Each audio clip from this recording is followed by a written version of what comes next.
In the vast, unforgiving theater of human history, one war has raged ceaselessly, fought not on dusty battlefields or in the courts of kings, but in the fragile space of the human body itself.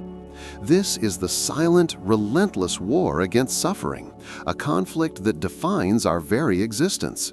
Tonight, we unseal the archives of this ancient struggle, revealing a story not of gentle remedies and quiet discoveries, but of brutal necessity, high-stakes gambles, and shocking innovations that shaped the rise and fall of empires. This is the story of medicine, told not as a calm exploration, but as it was lived, a desperate, high-stakes intelligence operation against an invisible enemy. The narrative begins not in a sterile, gleaming laboratory, but in the blood and dust of prehistory, with an act of staggering audacity. The first known surgery feels deeply modern, a concept bound up with white coats and gleaming lights. Yet, the unearthing of our most ancient ancestors reveals a far more visceral reality. Archaeologists have unearthed human bones that bear the unmistakable signs of cutting, scraping, and even healing, chilling evidence that early people not only attempted surgery, but sometimes, against all odds, succeeded. The most astonishing proof comes from a site in what is now France, where a skeleton dating back more than 7,000 years showed a carefully amputated forearm. This was not a crude hacking, but a deliberate, calculated procedure. Bone regrowth proves the patient lived on for years afterward, a walking testament to a surgeon's skill in an age before science. To imagine such an operation, carried out without anesthesia, without antibiotics, without even the cold, hard certainty of metal instruments, is staggering. What kind of society possessed this knowledge? This was not the work of a lone healer, but a communal effort. The overall mood of medicine lies not just in compassion, but in the cold calculus of survival and the timeless human desire to preserve life against an indifferent universe. Among the earliest and most mysterious surgical practices is trepanation, the deliberate drilling of holes into the human skull. This was no isolated phenomenon. Evidence for it stretches across continents and millennia, from the Andes in South America to the plains of Europe and the deserts of Africa, suggesting it was a technology developed independently by disparate cultures, a dark convergence of thought. Why? The skulls themselves provide the most haunting clues. Many show multiple openings with the smooth, rounded edges of bone healing, meaning the patient survived the ordeal not once but repeatedly. The purpose remains a fiercely debated mystery. Some researchers argue it was a pragmatic, if brutal, treatment for head trauma, a desperate attempt to release pressure after a skull-crushing injury. In a world of constant tribal warfare and hunting accidents, this seems plausible. Others suggest a more neurological purpose, an attempt to cure seizures, debilitating headaches, or what our ancestors would have called madness. But a third theory points to something far more profound. Perhaps it was a ritual, a spiritual key to unlock the mind, a way of opening the head to let out evil spirits or let the divine in. A natural male narrator was not just a surgeon, but a priest, wielding immense power over the spiritual and physical well-being of his people. To endure such a procedure without modern painkillers is almost unimaginable. It speaks to a level of faith or desperation that is difficult for the modern mind to comprehend. This practice, sitting at the terrifying intersection of medicine and mysticism, represents humanity's first violent attempt to physically alter the very seat of consciousness. From the Stone Age frontiers, we move to the heart of the first great superpower, ancient Egypt. Here, medicine was not just a practice, it was an institution, a pillar of the state's power. In the shadow of the Great Pyramids, healers relied on remedies that combined meticulous observation with potent ritual. One of their most remarkable treatments, documented in sacred papyri, was the application of moldy bread pressed against festering wounds. To our sanitized sensibilities, it seems dangerously crude, a recipe for infection. Yet, modern science has vindicated these ancient physicians, revealing they were unknowingly harnessing the power of the Earth's first great weapon, naturally occurring antibiotics. Certain molds, particularly of the Penicillium genus, produce substances that annihilate bacterial growth, a principle that would be lost and not rediscovered for millennia until Alexander Fleming's famous accident. Egyptian medical papyri, like the famous Ebers papyrus, were more than textbooks, they were state secrets. They described precise mixtures of honey, grease, and moldy bread for treating infections, a clear indication of a sophisticated, evidence-based system born from generations of careful trial and error.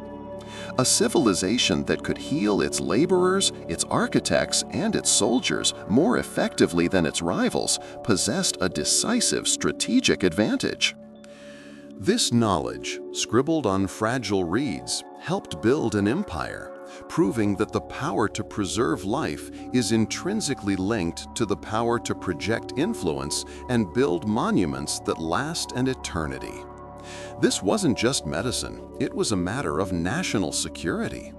While the closely guarded secrets of moldy bread gave Egyptian pharaohs a strategic edge, another, more universally available substance was being weaponized in the war against infection: honey. Sweet, golden honey has always been more than food. For thousands of years, it was revered as a natural medicine, a form of liquid gold traded and treasured by civilizations from Mesopotamia to China. Ancient Egyptians, Greeks, and Romans all recognized its unusual healing properties, but its true value was proven on the battlefield. When applied to wounds, honey forms a protective, hygroscopic barrier, keeping the tissue moist while fending off infection. More critically, as ancient healers observed without understanding, its enzymes produce small but steady amounts of hydrogen peroxide, making it a natural and potent antibacterial agent. Soldiers in antiquity carried honey into battle as a primary field dressing for cuts and burns. Legions and phalanxes that had access to a reliable supply of honey could see their warriors return to the fight faster, reducing losses from the single greatest killer in ancient warfare, not the sword, but the infection that followed. The trade in honey was therefore not merely a matter of satisfying a sweet tooth. It was a critical component of military logistics. The control of apiaries, the taxation of beekeepers, and the security of trade routes carrying this precious commodity were matters of state interest. Even today, in an age of advanced pharmaceuticals, hospitals sometimes use sterilized, medical-grade honey for patients with chronic wounds that resist the most powerful modern drugs. Its survival across cultures and centuries demonstrates a fundamental truth. The natural world has always been the greatest arms depot in the fight against disease, and humanity's earliest geopolitical victories were often won by those who best understood how to unlock its arsenal. From the elegant simplicity of honey, we pivot to a far stranger and more dominant medical philosophy, one that would grip the Western world for nearly 2,000 years. For much of history, medicine was governed by the theory of balancing the body's four humors: blood, phlegm, black bile, and yellow bile. When illness struck, doctors believed the solution was to drain away excess fluid, particularly blood. And for this, they employed a bizarre and unsettling biological machine: the leech. These small, wriggling creatures became one of the most widely used medical tools of all time. From the Middle Ages through the 19th century, leeches were a universal prescription, applied to patients with fevers, headaches, infections, and even mental illness. This was not a fringe practice, it was the bedrock of orthodox medicine. The demand was so immense that it spawned a massive continent-spanning industry. Entire communities made their living as leech collectors, wading into stagnant ponds to allow the creatures to attach to their own legs. A thriving international trade emerged, with France alone importing over 40 million leeches a year in the 1830s. Though the practice now seems like a grotesque miscalculation, it was not entirely misguided. Leech saliva contains a powerful cocktail of biochemical compounds, including uridine, an anticoagulant that prevents clotting and keeps blood flowing freely. Today, in a surprising twist of history, leeches are still used in microsurgery to relieve blood congestion in delicate reattached tissues like fingers or ears. Their centuries-long dominance is a sobering reminder that a medical theory, even a flawed one, can create a powerful economic and social ecosystem that resists change, and that even the strangest remedies can hold an unexpected kernel of scientific truth. Into this world of humors, gods, and spirits, a revolutionary figure emerged in ancient Greece. On the small island of Kos, a physician named Hippocrates detonated a philosophical bomb whose shockwaves are still felt today. Living in the 5th and 4th centuries BCE, he launched a direct assault on the prevailing notion that illness was a punishment from angry gods or the work of evil spirits. This was not just a medical disagreement, it was an act of intellectual treason against the established order of temple priests and divine healers. Hippocrates argued that disease arose from observable, natural causes, causes influenced by environment, diet, and lifestyle. This was revolutionary. He and his followers became intelligence agents for a new way of thinking, emphasizing meticulous observation and, most critically, documentation. They kept detailed notes on symptoms, their progression, and the outcomes of various treatments, effectively creating the world's first database of clinical evidence. His teachings, compiled into the Hippocratic corpus, became the foundational texts for rational medicine, influencing doctors for centuries. He was not always right. His adherence to humoral theory demonstrates the limits of his time. But his seismic shift in methodology, away from superstition and toward rational, evidence-based practice, was the turning point. He planted the seeds for the scientific medicine we know today, transforming the physician from a supplicant praying to the gods into an investigator interrogating nature itself. Perhaps the most enduring legacy of Hippocrates was not a cure or a theory, but a code of conduct, the oath that bears his name. The overall moral pledge, it was a radical social and political document. Though rewritten many times, the Hippocratic Oath established a new covenant between the healer and the patient, one built on a foundation of trust and ethics, independent of the authority of the state or the temple. Its central promise, "First, do no harm," remains the moral bedrock of medicine. Ancient versions bound doctors to secrecy, to share knowledge openly with students, and to always respect the profound trust placed in them. In an era where a healer's mistake could be blamed on a god's wrath, the oath was a revolutionary act of accountability. It declared that medicine was a moral practice, a profession with its own sovereign principles.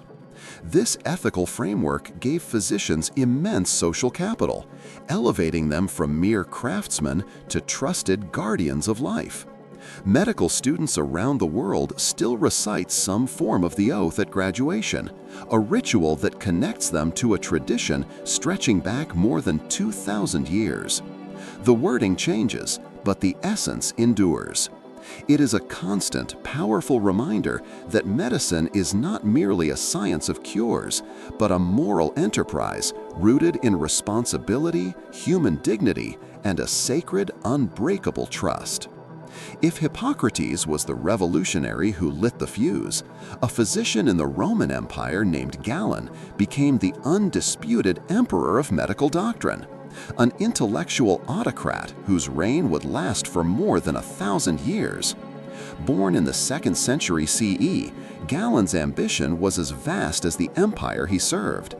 He studied in the great intellectual centers of Greece and Alexandria before making his name as a doctor to gladiators, a brutal but invaluable training ground where he gained unparalleled hands-on knowledge of trauma and anatomy. His skill and showmanship eventually brought him into the imperial court, where he became the personal physician to emperors. Galen was a prolific writer, and his works on anatomy, physiology, and treatment became the definitive, unassailable canon of medicine. Drawing on his dissections of animals, human dissection being largely taboo, he mapped the body's systems with an authority no one dared question. For more than a millennium, across the fractured remnants of the Roman Empire and throughout the Islamic Golden Age, his writings were treated not as theories, but as gospel. Medical students did not discover, they memorized. Physicians did not innovate, they followed his methods. To challenge Galen was to challenge the very foundation of knowledge, an act of academic heresy.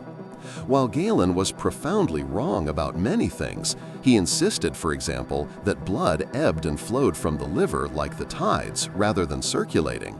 His vast synthesis of knowledge acted as a critical bridge, preserving and standardizing medical traditions through the intellectual chaos of the Dark Ages. His dominance, however, serves as a powerful cautionary tale. It reveals how medicine, like any science, can be held captive by authority, and that progress depends not only on new discoveries, but on the courage to eventually overthrow the giants of the past. As the Roman Empire crumbled and Europe entered the Middle Ages, the centers of healing shifted from imperial courts to a new and rising power, the Church. In medieval Europe, hospitals were vastly different from the bustling medical centers we know today. Many were established and operated by monasteries, where monks and nuns cared for the sick not as a scientific endeavor, but as a profound act of religious duty. These institutions were not primarily places of cure, but of comfort and containment. In an age of devastating plagues and endemic disease, the primary function of these monastic hospitals was often strategic quarantine, to separate the sick from the healthy to protect the community. This was a rudimentary but vital form of public health policy. Patients were offered food, shelter, prayers, and basic remedies drawn from meticulously cultivated herbal gardens. Here, medicine and spirituality were deeply intertwined, with the healing of the body seen as inseparable from the salvation of the soul. Some of these institutions grew remarkably sophisticated, with dedicated wards, written records, and even rules of hygiene that were far ahead of their time. Others were little more than hospices, offering a final refuge for the poor and dying. Though their medical effectiveness by modern standards was limited, these medieval hospitals played a vital role in shaping the very idea of organized institutional care. They created centralized spaces where communities could manage illness, codify herbal knowledge, and, most importantly, affirm a social contract to care for the vulnerable. In their quiet, cloistered halls, the first fragile steps toward modern healthcare systems were being laid. While monks offered prayers and herbal remedies, a different, far more brutal form of medical education was taking place on the battlefields of Europe. War has always been medicine's cruelest and most effective teacher. In the bloody chaos of medieval and early modern warfare, surgeons were not scholars but craftsmen, forced to make quick, often gruesome decisions under unimaginable conditions. With no anesthetics beyond a leather strap to bite on and a stiff drink of alcohol, no understanding of germ theory, and only crude, unsterilized tools, They amputated shattered limbs, cauterized wounds with red-hot irons, and stitched gaping gashes while their patients screamed. The battlefield was a laboratory of last resort. Out of this relentless hardship, surgical skill and innovation were slowly and painfully forged. Army surgeons, moving from one conflict to the next, became the world's foremost experts on trauma. They learned how to control catastrophic bleeding, how to manage shock, and how to treat injuries that no textbook had ever described. Many of the fundamental innovations in emergency medicine, from the tourniquet to the concept of triage, sorting the wounded to prioritize the most urgent cases, were born in the smoke and blood of war. These battlefield surgeons, often viewed with contempt by university-trained physicians, rarely had the luxury of study or reflection. But their raw experiential knowledge saved countless lives and built the grim foundation for the surgical arts. It is a sobering, inescapable truth that some of medicine's most important leaps forward have been paid for by the immense price of human conflict. Lessons written not in ink, but in blood. While battlefield surgeons pushed the physical boundaries of medicine, the theoretical framework guiding most physicians remained locked in the ancient dogma of the four humors. And the most common solution prescribed by this doctrine was bloodletting, a practice that would dominate and derail Western medicine for centuries. From ancient Greece through the dawn of the 20th century, the draining of blood was the default intervention for nearly every ailment imaginable.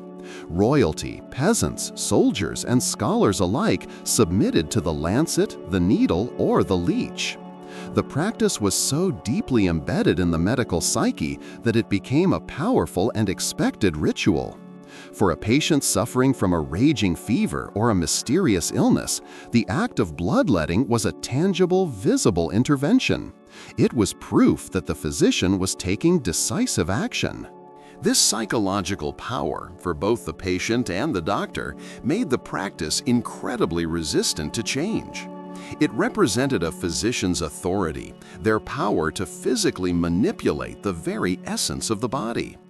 Yet this universally accepted cure was, in reality, often a harmful and sometimes fatal assault on a patient's already weakened system. Though it seems shocking now, in an era without germ theory, it made a strange, intuitive sense. The tragedy of bloodletting is not just that it was ineffective. It's that this powerful dogma created an intellectual blind spot, actively preventing doctors from observing the true causes of disease and stifling alternative theories for nearly 2,000 years. It stands as medicine's most enduring and cautionary tale of how a flawed theory, once entrenched, can hold progress hostage. If bloodletting was a misguided attempt to restore balance, the use of mercury was a devil's bargain, a pact with a known poison in a desperate war against a terrifying new plague. Few substances are as notoriously toxic as the shimmering liquid metal, mercury. Yet for centuries, it was considered the only potent weapon against syphilis, a disease that ravaged Europe following the Columbian Exchange. Ancient Chinese alchemists had experimented with it, believing it might grant longevity. But in Renaissance Europe, mercury became the brutal standard of care. It was applied as ointments that burned the skin, or, even more horrifyingly, swallowed in pills. The treatment was a grotesque ordeal. Patients endured dreadful side effects, excessive salivation, tooth and hair loss, violent tremors, and in many cases neurological damage and fatal poisoning. Still, physicians persisted because the toxic element seemed at times to suppress the disease's horrific symptoms. This created a massive and dangerous global market. The overall mercury fueled intensive mining operations from Almadén in Spain to Huancavelica in Peru, where workers, often forced laborers, toiled in lethal conditions to extract the silver bullet for this new disease. The history of mercury is a dark story of globalization, where the spread of a pathogen across oceans created an international demand for a toxic cure, revealing the often blurry line between a remedy and a poison. It reminds us that for much of its history, medicine has been a story of trial, error, and immense human cost. While mercury was a weapon of last resort, another substance offered a far more seductive promise: relief from medicine's oldest and most intractable enemy, pain. Long before the chemistry of its alkaloids was understood, ancient civilizations knew that the opium poppy contained an extraordinary power. As far back as Mesopotamia, more than 4,000 years ago, opium was harvested from the poppy's milky latex to relieve pain and induce sleep. Egyptian physicians prescribed it, the ancient Greeks wrote of its power, and Arab traders spread its use across the known world. By the Middle Ages, opium was one of the most prized medicines on the planet. Yet its dual nature, the promise of relief and the peril of addiction, was also recognized, even if poorly understood. This dynamic exploded in the 19th century. Opium-based laudanum was sold openly and cheaply in Europe and America, prescribed for everything from coughs and menstrual cramps to soothing fussy infants. While it provided genuine relief, it created a silent epidemic of addiction that swept through all levels of society. Simultaneously, this medical commodity was being weaponized on a global scale. The British Empire's desire to balance its trade deficit with China led it to flood the country with opium, sparking the Opium Wars. The overall paradox of opium, a substance hailed in Western clinics as a gift from God, was used as a tool of imperial domination abroad, funding an empire while creating a public health catastrophe. Its long, complicated history reflects both the profound promise and the geopolitical peril of medicine's search for relief. As European powers sought to expand their empires in the 17th, 18th, and 19th centuries, they faced a devastating and seemingly unbeatable biological barrier: malaria. The disease haunted the tropics, crippling armies, wiping out colonists, and making vast regions of Africa and Asia the white man's grave. The conquest of these territories was made possible not by the gun, but by a biochemical key derived from the bark of a South American tree. The first truly effective treatment came from the cinchona tree, whose bark was used by indigenous peoples in the Andes to treat fevers. When Jesuit missionaries observed its astonishing effects in the 17th century, the knowledge spread across the world. The active compound, quinine, became the single most critical tool of European imperialism. It was a strategic asset as vital as gunpowder or steel. Colonial administrators, soldiers, and explorers carried quinine with them, often consumed daily in tonic water, a tradition that gave rise to the modern gin and tonic. Controlling the world's supply of cinchona bark and later the industrial production of quinine became a matter of intense geopolitical competition between nations like Britain and the Netherlands. Quinine didn't just treat malaria, it enabled the colonization of continents. Its story is a stark demonstration of how a single plant-derived medicine could alter the global balance of power, saving millions of lives while simultaneously facilitating the expansion of empire. A natural male narrator with a warm, friendly tone, fluid and easy to follow, like a light science podcast. Keep your voice clear and coherent with a gentle intonation that is both intelligent and soothing. Use pauses when necessary. The overall mood should be relaxed, engaging, and comfortable, perfect for bedtime reading and space narration. The tempo should be around 0.80. While empires rose and fell on the back of strategic medicines like quinine, another, more insidious enemy continued its reign of terror across the globe, respecting no borders and fearing no king: smallpox. For centuries, it was among the most feared diseases on Earth, a biological specter of unimaginable horror.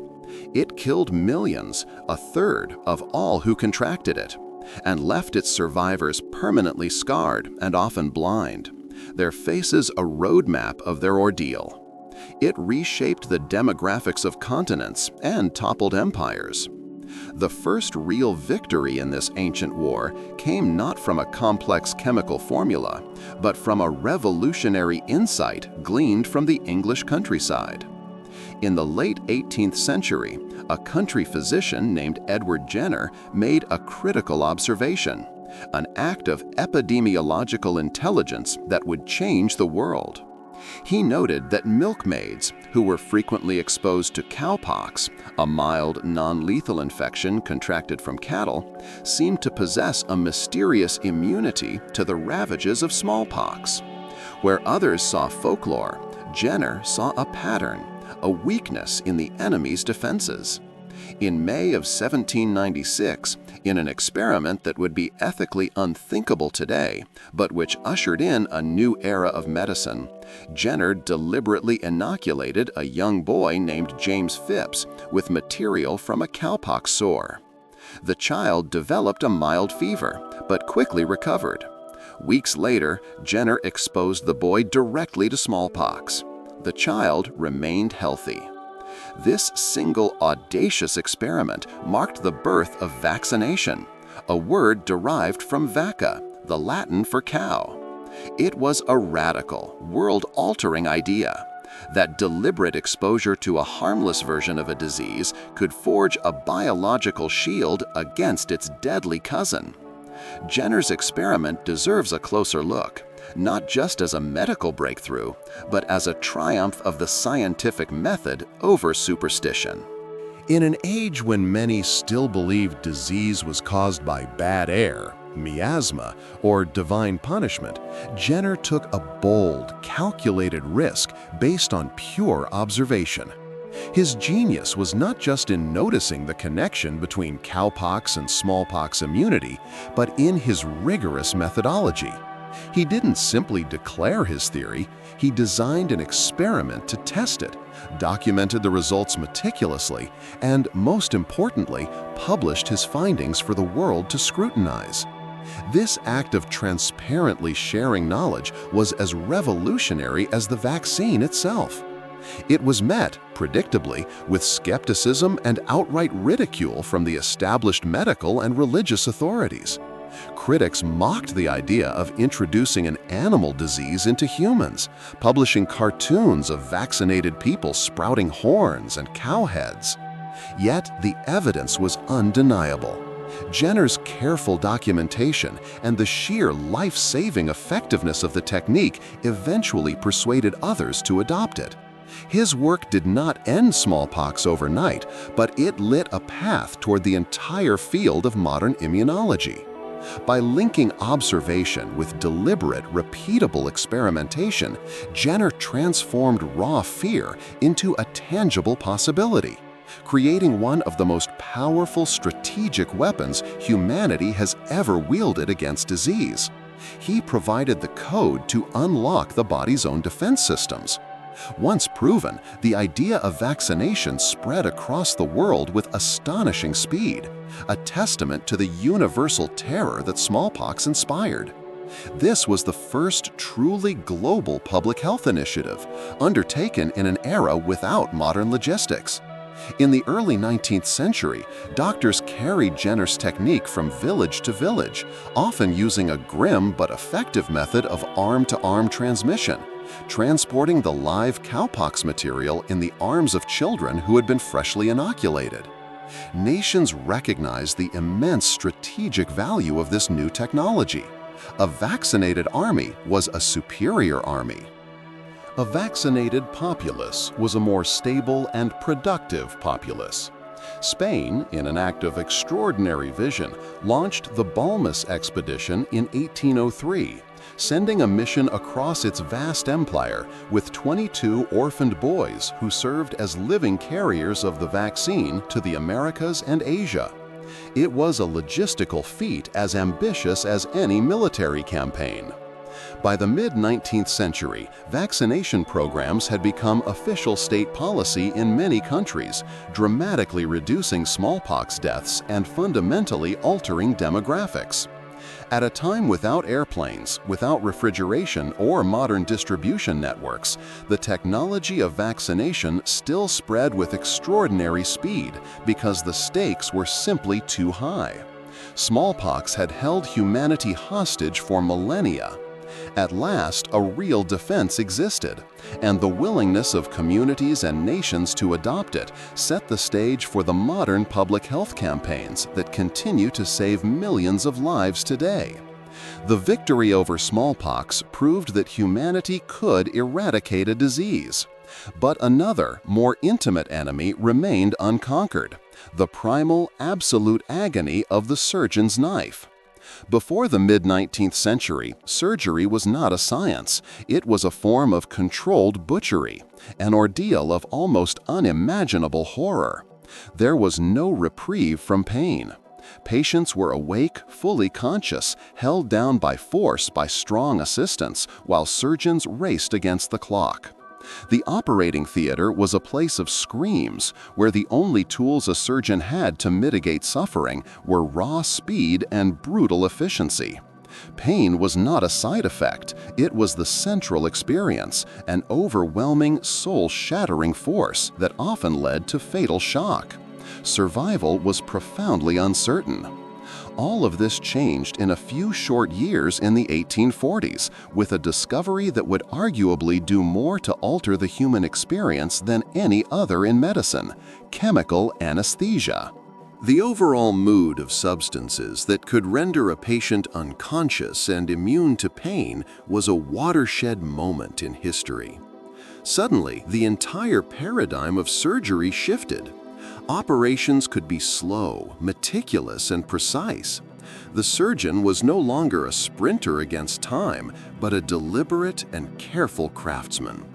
The development of anesthesia transformed surgery from a brutal last resort into a field of immense and previously unimaginable possibility.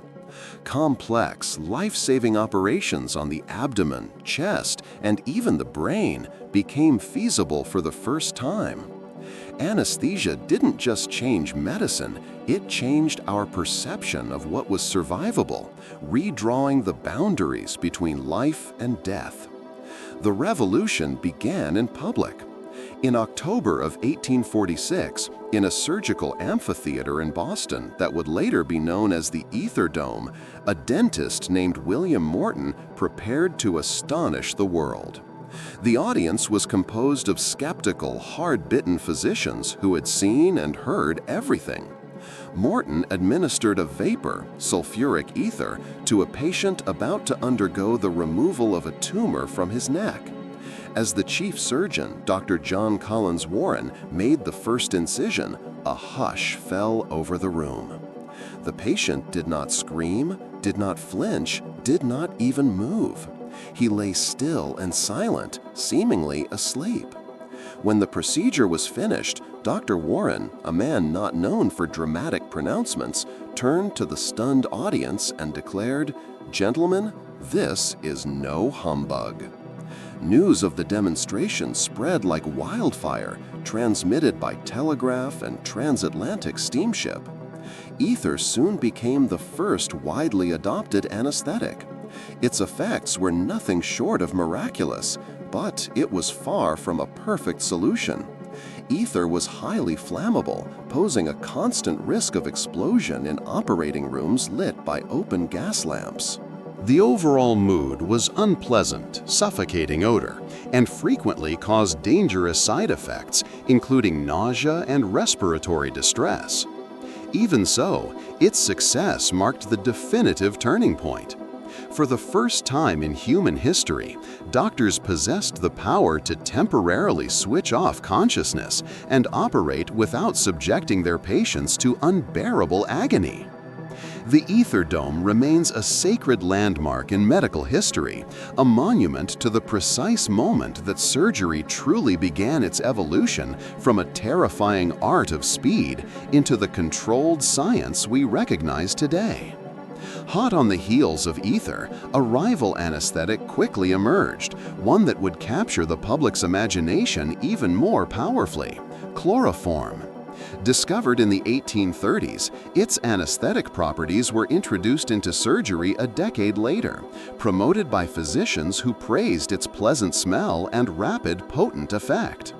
Chloroform's rise to stardom was cemented when it received the ultimate seal of approval. Queen Victoria, the most powerful monarch in the world, famously used it during the births of two of her children, Prince Leopold and Princess Beatrice. Her endorsement gave royal sanction to the revolutionary idea of pain-free childbirth, shattering social and religious taboos that linked suffering to piety. Doctors across Europe and America adopted chloroform with enthusiasm. For decades, a fierce debate raged within the medical community over which agent was safer. Ether was more forgiving, with a wider margin between an effective dose and a fatal one. Chloroform, while more pleasant, was notoriously treacherous, capable of causing sudden cardiac arrest even in young, healthy patients. Different countries and different hospitals favored one over the other, their choice often based on national pride as much as scientific evidence.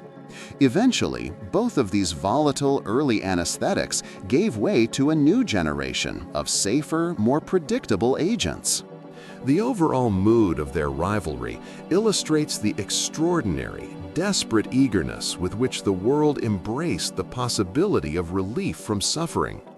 They were dangerous allies in the war against pain, but for countless patients, they represented the first true escape from the primal terror of the knife.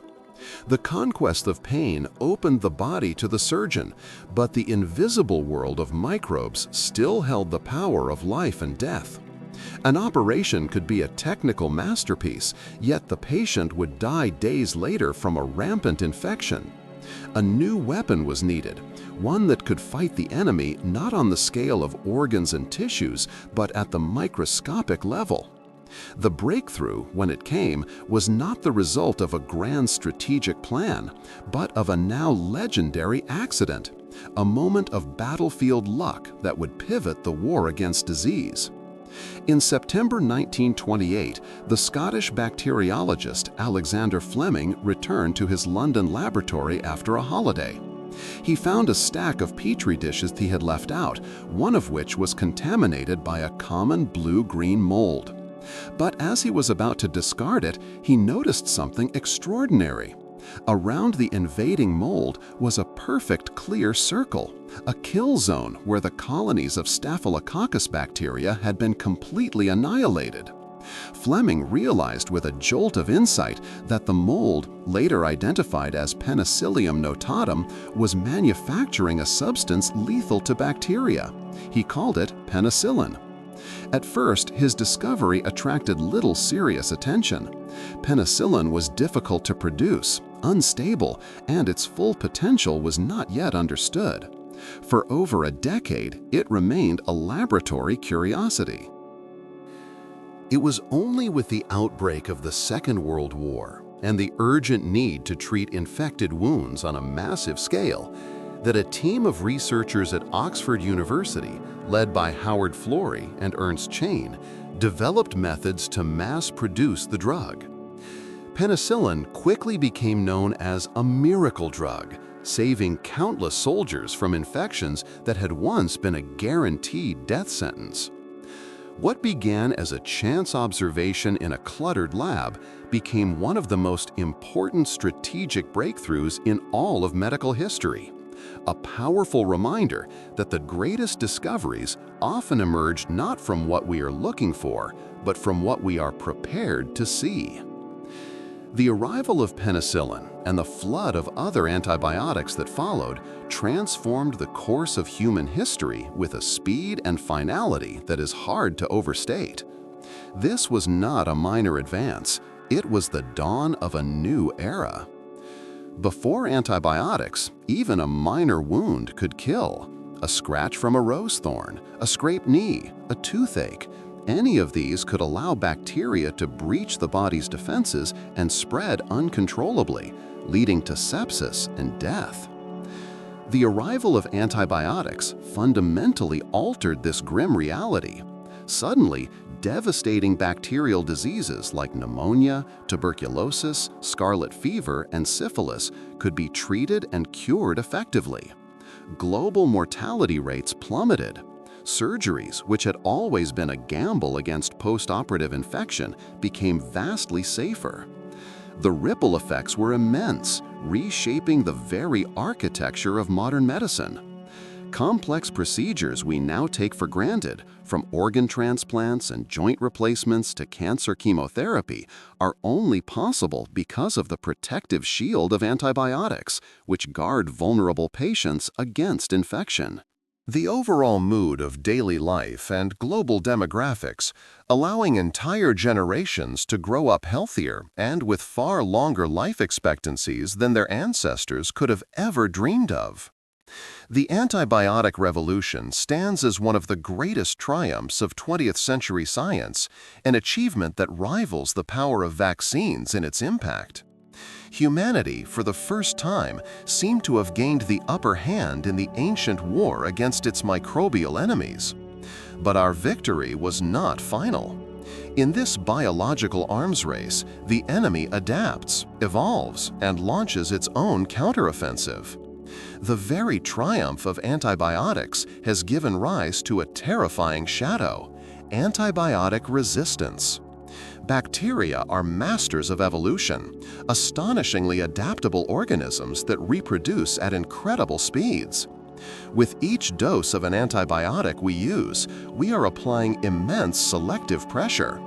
The susceptible bacteria die, but any that possess a random mutation allowing them to survive will multiply, passing on their resistance genes.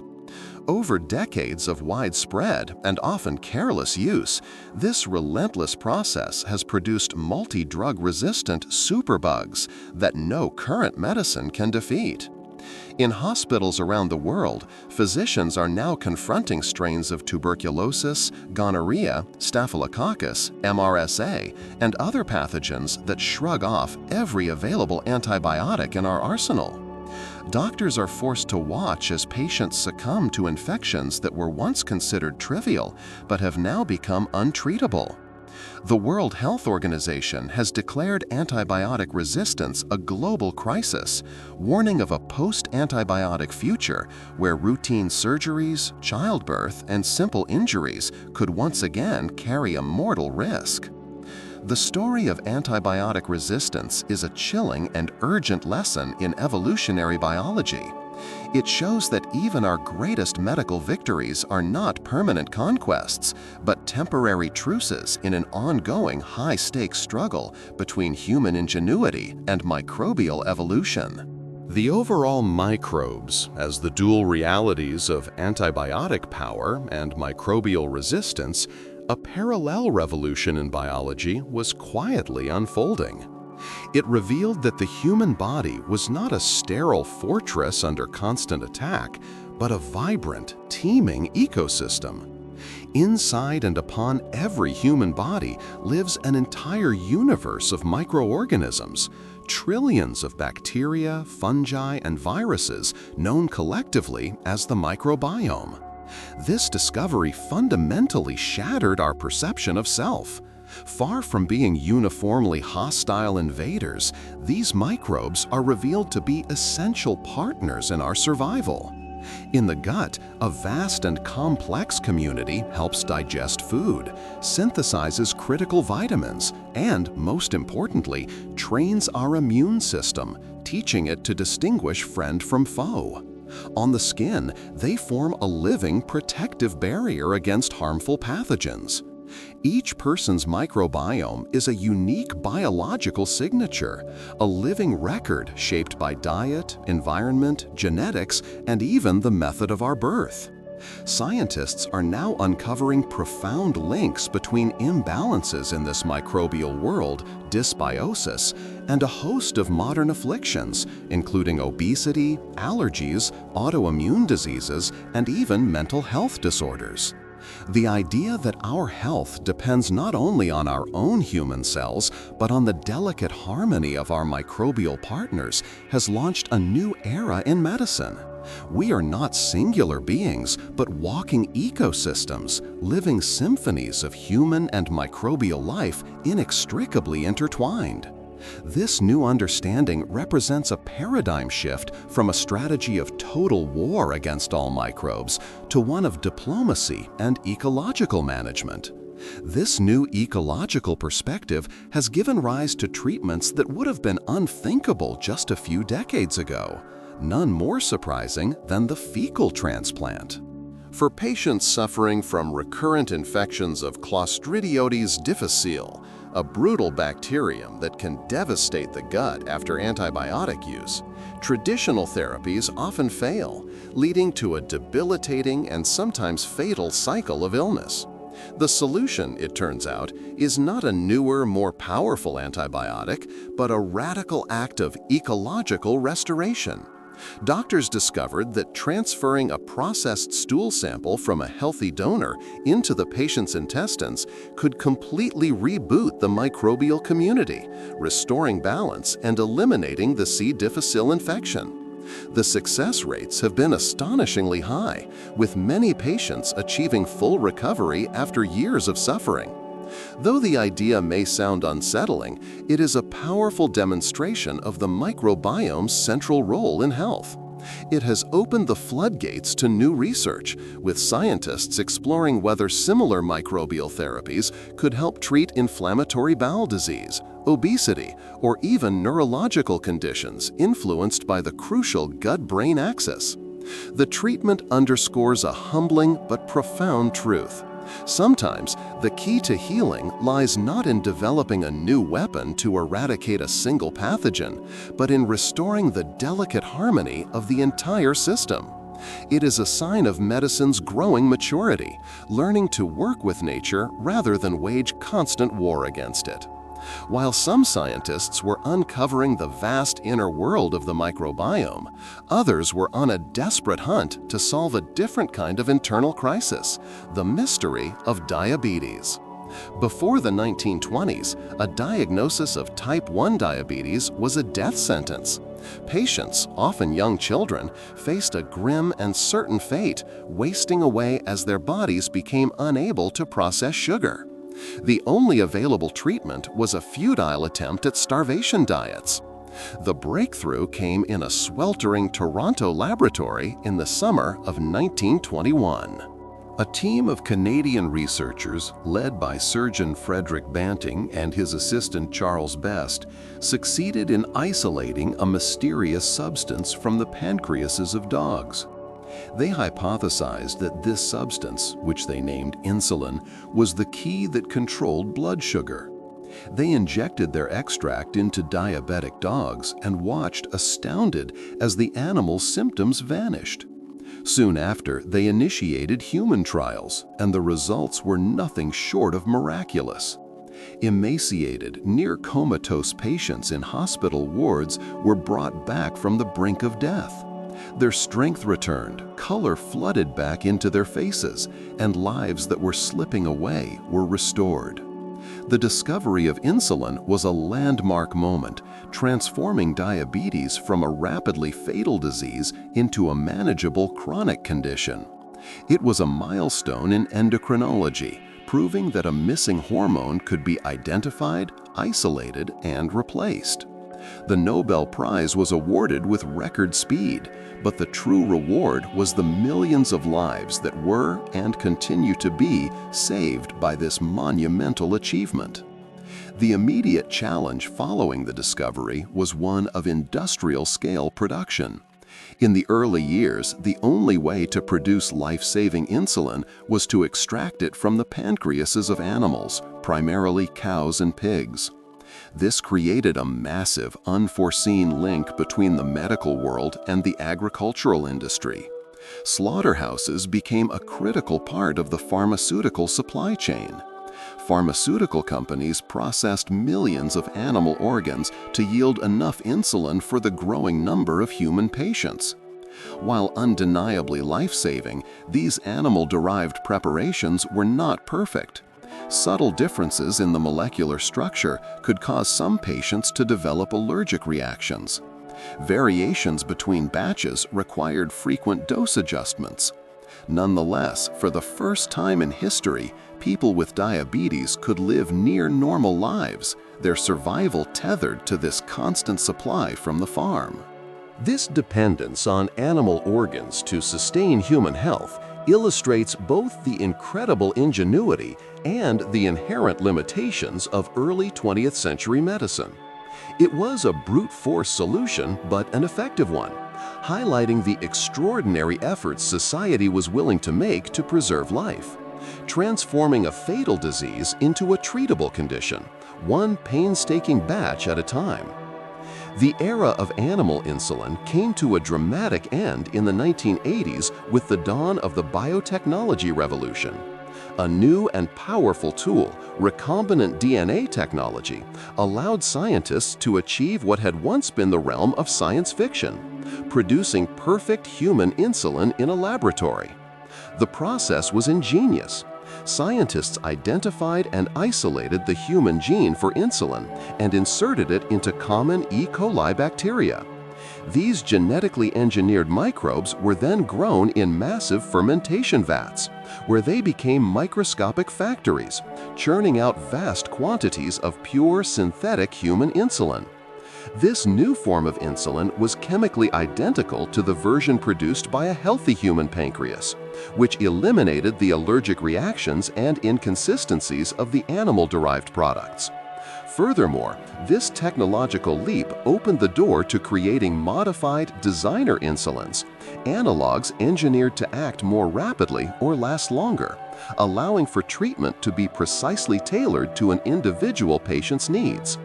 The creation of synthetic insulin was one of the first great triumphs of genetic engineering in medicine. It turned insulin from a scarce, imperfect resource derived from animals into a reliable, safe, and infinitely scalable cornerstone of modern diabetes care, a testament to humanity's growing power to rewrite the code of life itself. The overall mood of biochemical intervention, perfect for bedtime reading and space narration. The overall tempo should be around 0.80. The ability to replace missing hormones like insulin marked a new era of biochemical intervention. But for centuries, the interior of the living human body remained a black box.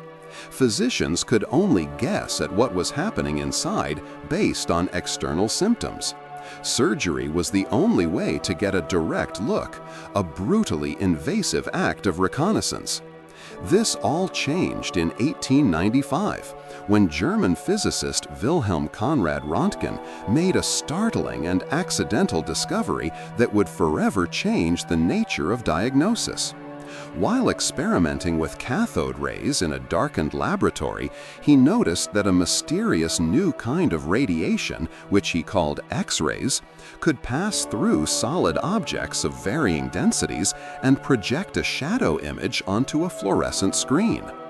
In a moment of historic inspiration, he placed his wife's hand in the path of the rays, creating the first ever X-ray image of a human being.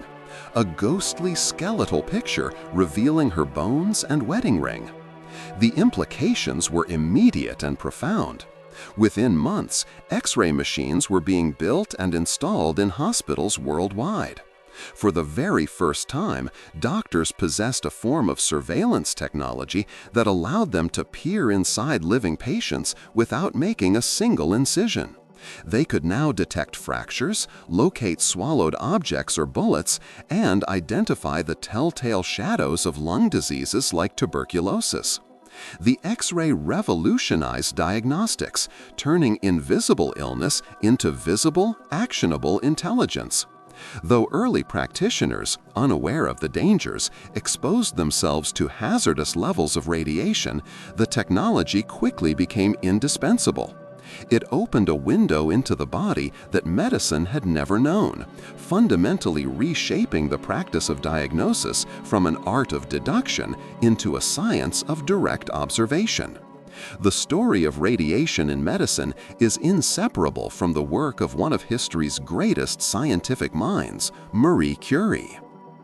In the early 20th century, she and her husband, Pierre, working in a humble Parisian shed, isolated new radioactive elements like radium and polonium, revealing powerful new sources of penetrating energy. Marie immediately envisioned their application in medicine, not just for imaging, but as a potential weapon against disease, particularly for targeting and destroying tumors. Her vision was put to the test during the First World War. She championed the creation of mobile X-ray units, nicknamed Petites Curie, Little Curies, which she and her daughter Irene helped drive to the front lines. These mobile radiography stations allowed battlefield surgeons to locate shrapnel, bullets, and fractures in wounded soldiers with unprecedented accuracy, saving countless lives and limbs. Curie's pioneering discoveries also laid the essential groundwork for modern radiation therapy, the controlled use of radiation to kill cancer cells. Tragically, her relentless and unprotected work with these materials led to her own death from aplastic anemia, a result of prolonged radiation exposure. Her sacrifice, however, was not in vain. Her legacy is the powerful fusion of physics, chemistry, and medicine, a new interdisciplinary approach that transformed both diagnosis and treatment. Few figures in science better embody the relentless pursuit of knowledge and its power to cross boundaries to heal. X-rays provided a flat, shadowy map of the body's interior. But in the 1970s, a new technology emerged that took this two-dimensional surveillance and exploded it into 3 dimensions: computed tomography, or the CT scan. Invented by Godfrey Hounsfield and Alan Cormack, CT scanners work by rotating an X-ray source around the body, taking hundreds of individual slice images from different angles. Powerful computers then process and assemble these slices into detailed cross-sections or even full 3-dimensional models of the body's internal structures. The overall mood, doctors could see soft tissues, organs, tumors, and blood vessels with remarkable clarity, all without a single incision. The diagnostic leap was monumental. CT scanning has saved countless lives by allowing physicians to rapidly and accurately detect strokes, internal bleeding, cancers, and complex injuries. Its precision is so great that it can reveal subtle differences in tissue density that are completely invisible on a traditional X-ray. While it uses higher doses of radiation, its benefits in emergencies and complex diagnoses often far outweigh the risks. The CT scanner represents one of the most dramatic advances in medical intelligence, a way of digitally deconstructing the body to look inside, layer by layer, with a godlike view that was previously unimaginable. As powerful as CT scanning was, it still relied on ionizing radiation. In the late 20th century, another new form of imaging emerged that seemed to border on magic, as it used no radiation at all. Magnetic resonance imaging, or MRI, harnesses the fundamental properties of atoms within the body. The patient is placed inside a machine containing a powerful magnet, which aligns the protons within the body's hydrogen atoms, abundant in water and fat. The machine then sends a radio wave pulse that temporarily knocks these protons out of alignment. When the pulse ends, the protons snap back into place, releasing signals that are detected and converted by a computer into astonishingly detailed images of soft tissues. While CT excels at showing dense structures like bone, MRI provides an unparalleled view of the brain, spinal cord, muscles, ligaments, and organs. It is an essential tool for diagnosing brain tumors, multiple sclerosis, torn cartilage, and spinal injuries. The overall mood of lying inside a humming, tunnel-like machine can feel futuristic and abstract, but the result is a vivid, almost artistic window into the hidden architecture of human life. MRI transformed medicine not only by making diagnosis safer and more precise, but by giving us the ability to see the most delicate and complex living tissues in breathtaking detail. While CT and MRI provided static, high-resolution images, another technology offered something different: the ability to see the body in real time. Ultrasound harnesses something as simple and seemingly gentle as sound. The technology works by sending high-frequency sound waves into the body and recording the echoes that bounce back. A computer then translates these echoes into a live, moving image of internal structures. It is most famously known for its use in obstetrics, where it provides the first flickering images of a developing fetus, allowing parents to see a tiny heart beating and fingers curling months before delivery. Yet its applications are far broader. Doctors use it to study blood flowing through arteries, to visualize the beating of the heart, to detect gallstones, and to guide needles with precision during biopsies. A key advantage of ultrasound is its safety.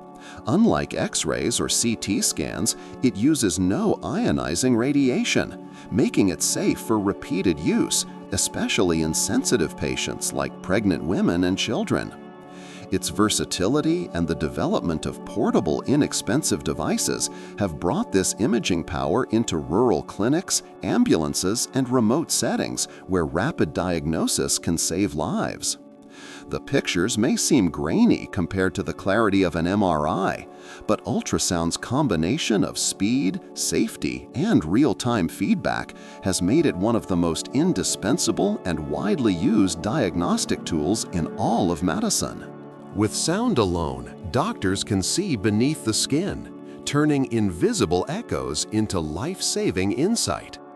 While high-tech imaging opened a visual window into the body, another set of innovations was augmenting the physician's most fundamental senses, turning subjective feelings into objective, quantifiable data.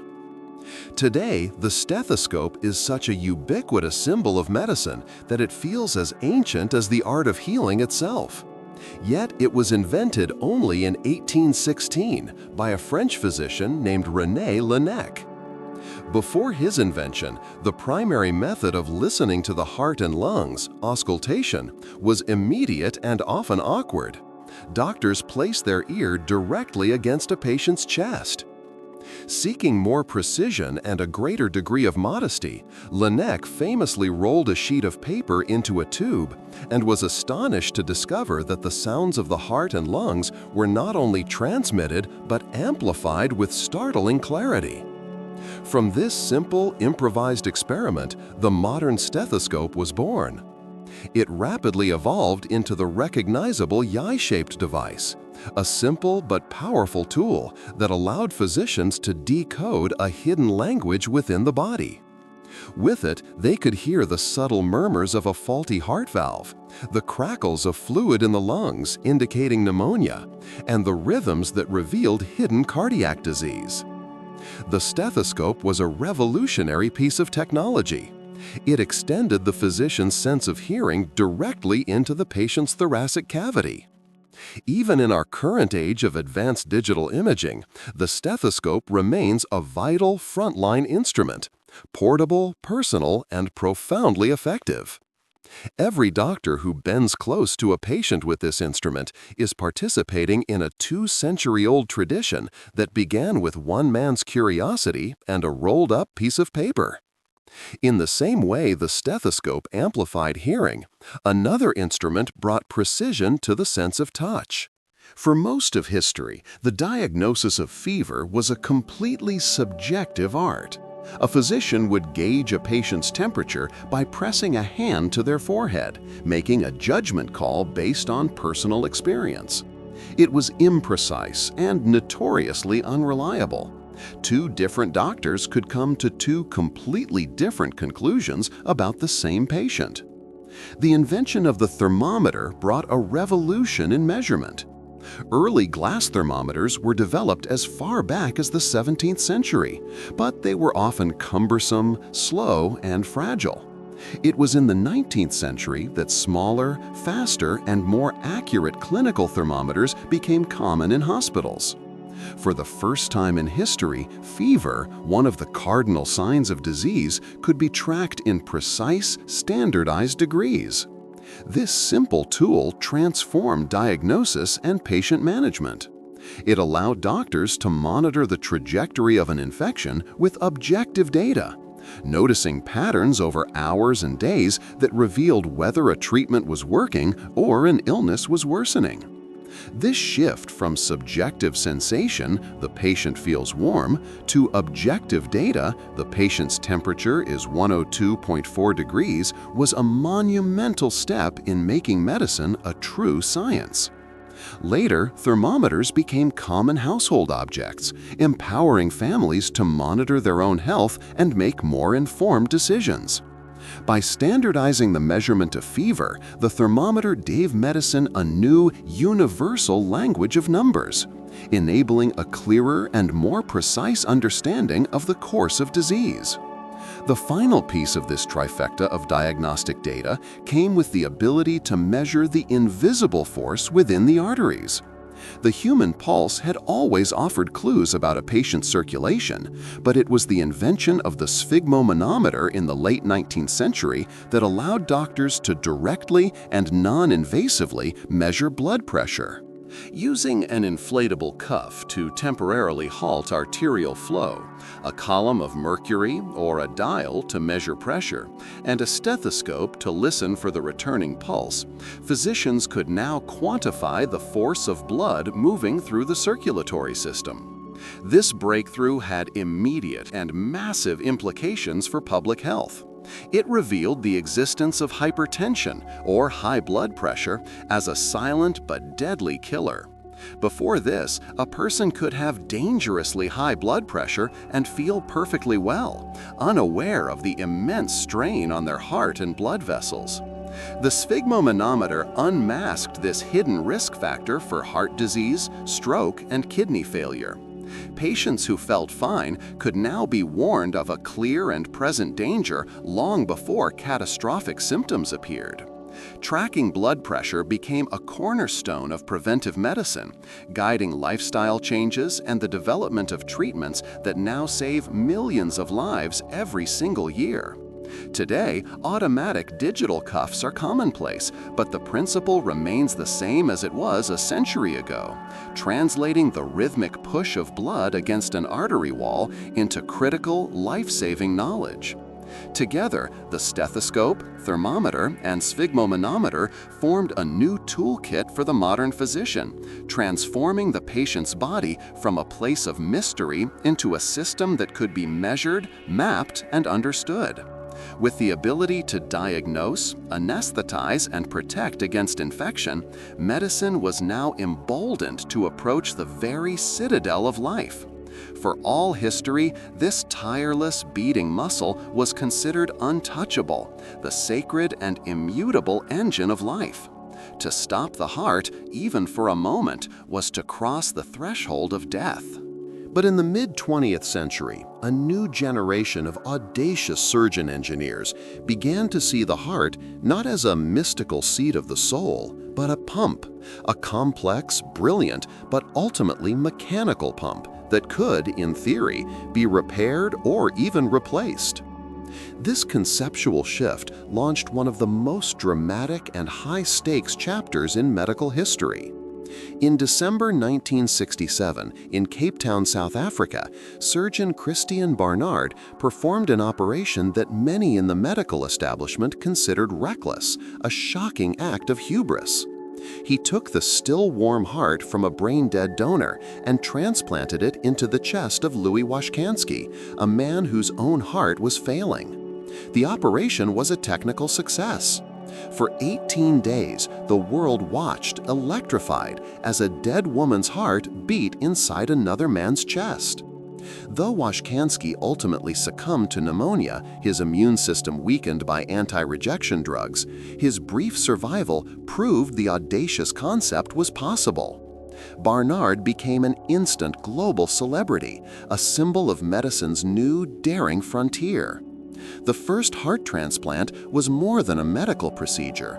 It was a profound cultural event that shattered long-held definitions of life and death, forcing humanity to confront the new reality that the very engine of our being was now a replaceable part. While transplantation offered a total replacement for a failing heart, a far more common problem was one of electrical engineering. Sometimes the heart's own internal wiring, its natural pacemaker, begins to falter, causing it to beat too slowly or irregularly to sustain life. In the mid-20th century, engineers and doctors collaborated to develop a solution, an artificial pacemaker. The earliest models were crude, bulky external devices with wires running through the patient's skin to deliver the necessary electrical pulses. But the 1960s, a true turning point was reached with the creation of the first fully implantable pacemakers. These small battery-powered devices, surgically placed under the skin, could monitor the heart's natural rhythm and deliver tiny, gentle electrical shocks only when needed, restoring a steady, life-sustaining beat. The technology was a marvel of miniaturization and biointegration. Modern pacemakers are incredibly sophisticated, tiny, programmable computers with long-lasting batteries, some of which can even sense a patient's activity level and adjust the heart rate accordingly. Millions of people worldwide now owe their lives and their quality of life to these silent, tireless companions, ticking away inside their chests. The pacemaker represents a different kind of medical revolution. Not one of dramatic, headline-grabbing transplants, but a quiet, elegant fusion of biology and electronics. It was one of the first truly successful examples of a permanent cybernetic enhancement, seamlessly merging a machine with the human body to sustain the rhythm of life. Transplants required a donor, and pacemakers could only correct rhythm. But what about cases of catastrophic total heart failure where no donor was available? This led researchers to pursue the ultimate dream of mechanical biology, the creation of a fully artificial heart. The challenge was immense, a daunting problem of engineering, material science, and physiology. How do you build a machine that can beat 100,000 times a day for years on end without failing, clotting blood, or being rejected by the body? In 1982, this dream, however imperfectly, became a reality. A retired dentist named Barney Clark, who was near death from heart failure, became the first patient to receive a permanent mechanical heart, the Jarvik 7. Tethered to a large external air compressor, Clark survived for 112 days, his life sustained by the steady, pneumatic pulse of the machine in his chest.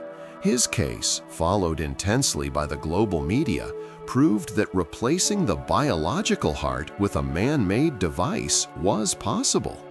Since then, the technology has advanced significantly.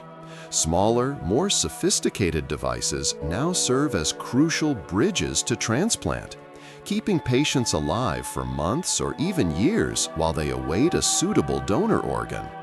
The fully self-contained artificial heart remains a rare and challenging solution, but progress continues relentlessly.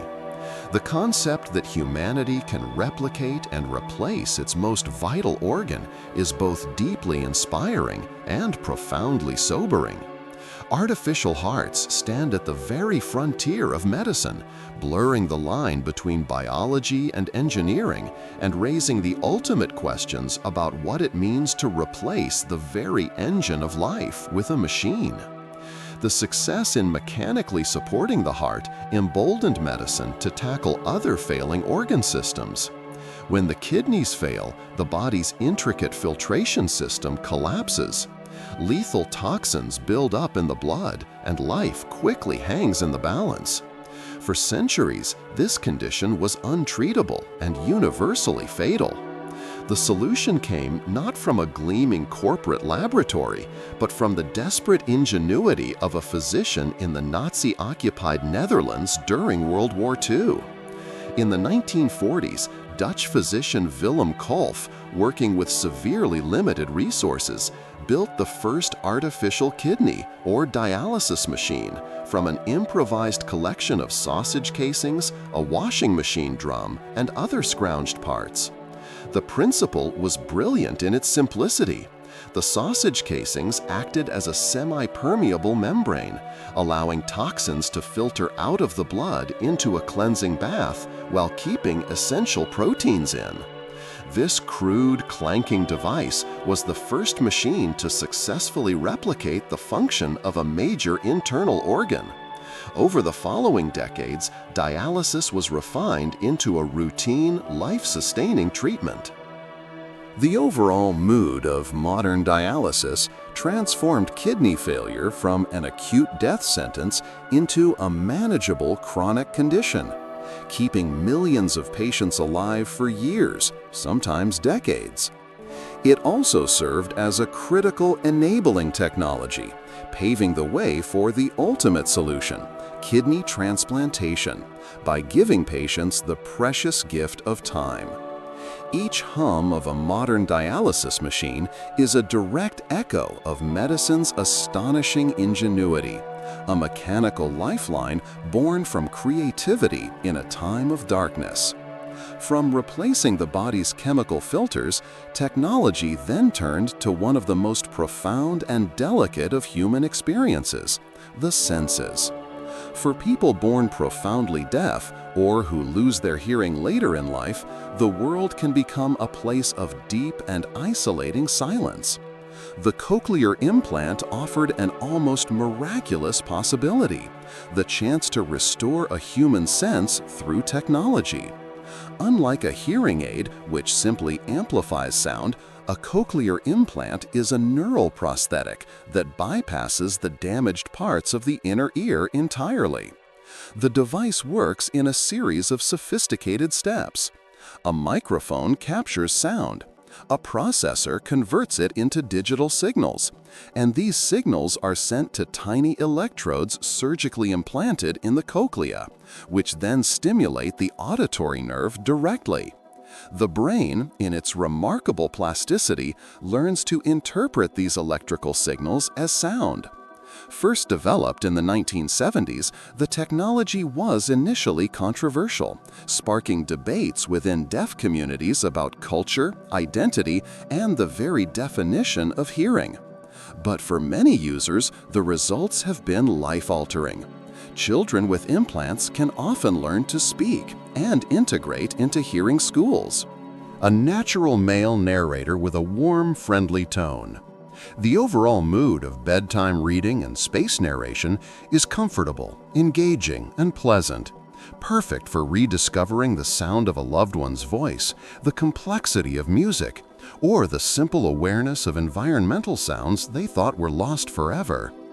Though it is not a perfect replication of natural hearing, the cochlear implant stands as one of the most profound examples of technology merging with human biology. It is a device that turns raw electricity into the perception of sound, a cybernetic bridge to a world that was once lost in silence.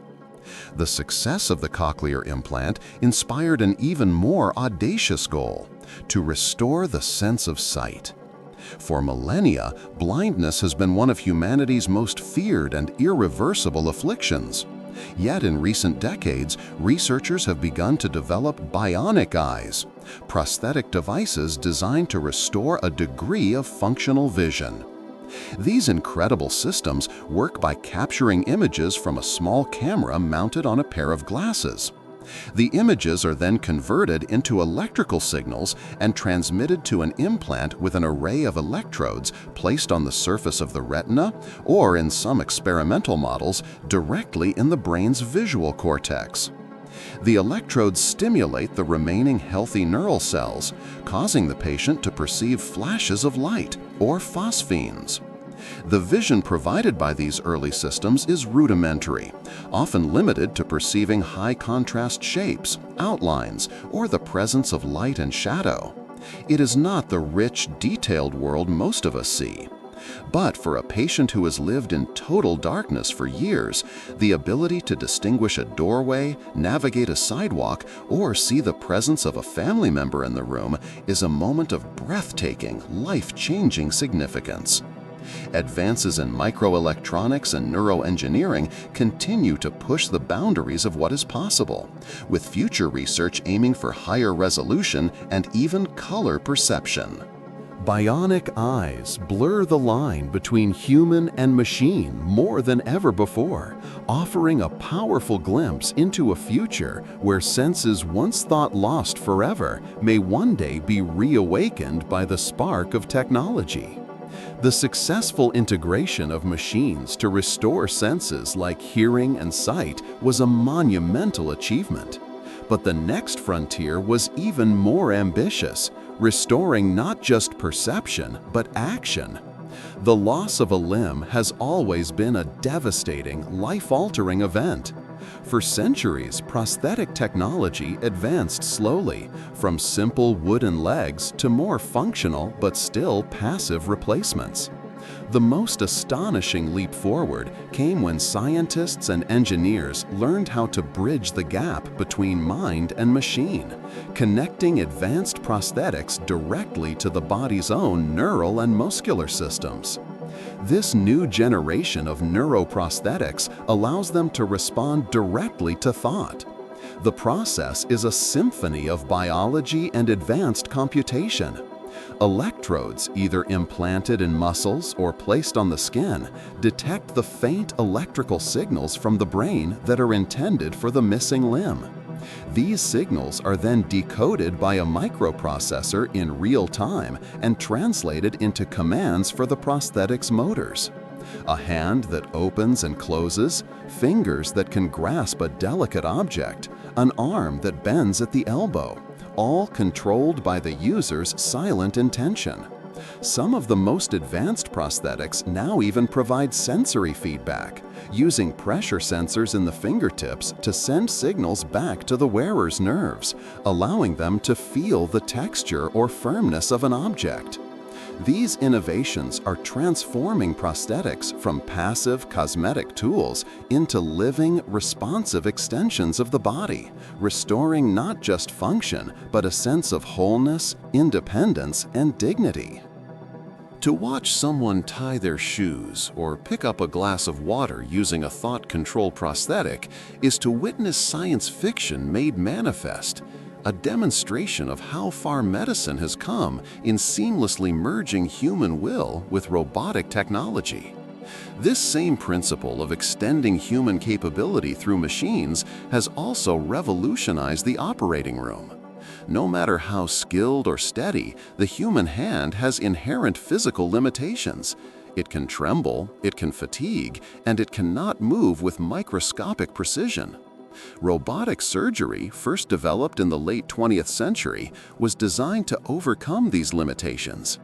In a typical robotic-assisted procedure, the surgeon does not stand over the patient, but sits at a sophisticated console, often in the same room. From there, they manipulate a set of joysticks and controls while viewing a magnified, high-definition, three-dimensional image from a camera inside the patient. Their hand movements are translated by a computer into the precise, real-time movements of slender robotic arms equipped with tiny surgical instruments. These robotic arms, guided through incisions that are often less than a centimeter long, can move with a dexterity and range of motion that no human wrist can replicate. They can rotate 360 degrees and eliminate even the slightest tremor. This technology has become especially common in delicate and complex fields like urology for prostatectomies and gynecology, where surgical accuracy is paramount. For patients, the benefits are often significant. Smaller incisions mean less pain, reduced blood loss, smaller scars, and faster recovery times. Though the machines are expensive and require extensive training, their success points toward a future where surgery becomes ever less invasive and more exact. Robotic surgery is not about replacing the surgeon. It's about augmenting their skill, extending their hands into miniature, near-perfect instruments of healing. The digital revolution has not only brought robots into the operating room, it has collapsed the very concept of distance in healthcare. For all of history, seeing a doctor required a physical journey to a specific place, a clinic, an office, a hospital. Today, with the rise of telemedicine, that journey can be instantaneous and virtual. Using secure video calls, messaging platforms, and remote digital monitoring, a consultation can happen across thousands of miles in real time. This is not a futuristic concept, it is happening now on a massive scale. Physicians can advise, diagnose common ailments, review test results, and even prescribe medications from afar. This technology is a lifeline for patients in remote rural communities, a critical support tool in war zones, and is even used to provide medical care to astronauts aboard the International Space Station.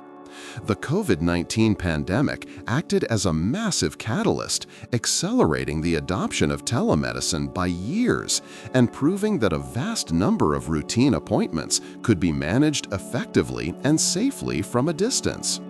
The system is further enhanced by a new generation of wearable devices that can transmit a patient's vital signs, blood pressure, heart rhythm, glucose levels directly to their doctor, creating a continuous, real-time loop of health information. While telemedicine cannot replace every in-person examination or procedure, for millions of people, it is eliminating critical barriers of distance, cost, and time. It represents a fundamental shift in the delivery of medicine, where care is no longer confined by geography, but flows across digital networks, bringing healing to wherever the patient happens to be. As having its reach across the digital globe, medicine's next frontier was inevitably the most extreme and hostile environment humanity has ever entered: space. The ambition to travel beyond Earth forced the development of an entirely new medical discipline, one focused not just on treating disease, but on proactively managing the human body as it is subjected to the unrelenting stresses of an alien environment. In the vacuum of space, astronauts face a battery of physiological challenges unknown on our home planet. Without the constant pull of gravity, bone density plummets at an alarming rate. Bodily fluids shift upward toward the head, causing facial puffiness, vision problems, and cardiovascular changes. The constant exposure to cosmic radiation dramatically increases the long-term risk of cancer and other cellular damage. In response, space medicine has evolved into a highly sophisticated field of predictive and preventative care. NASA and other space agencies have developed complex protocols to study and counteract these effects, turning every astronaut into a living laboratory. Astronauts undergo strict, personalized exercise regimens, constant nutritional monitoring, and psychological support to cope with the immense pressures of isolation and confinement. Scientists on the ground test new materials for radiation shielding and develop novel drugs to protect against immune system changes. What they learn from this tiny population of spacefarers has profound implications for the billions of us back on Earth. Research into space-induced bone loss, for example, sheds new light on the mechanisms of osteoporosis that affects millions of elderly people. The study of muscle wasting in zero gravity informs treatments for patients who are bedridden for long periods. Space medicine is a field that constantly asks a fundamental question: just how adaptable is the human body? The overall mood of space travel determine whether we can ever truly thrive not only on our home planet, but in the infinite, unforgiving expanse above. Of all the physiological challenges of space travel, the rapid and relentless loss of bone mass is one of the most dramatic and dangerous. On Earth, our skeletons are in a constant state of dynamic tension. The simple act of standing and walking exerts a constant gravitational stress that signals our bones to remain dense and strong. In the microgravity of orbit, that signal disappears completely. Freed from its constant battle with gravity, the body begins to deconstruct its own skeleton.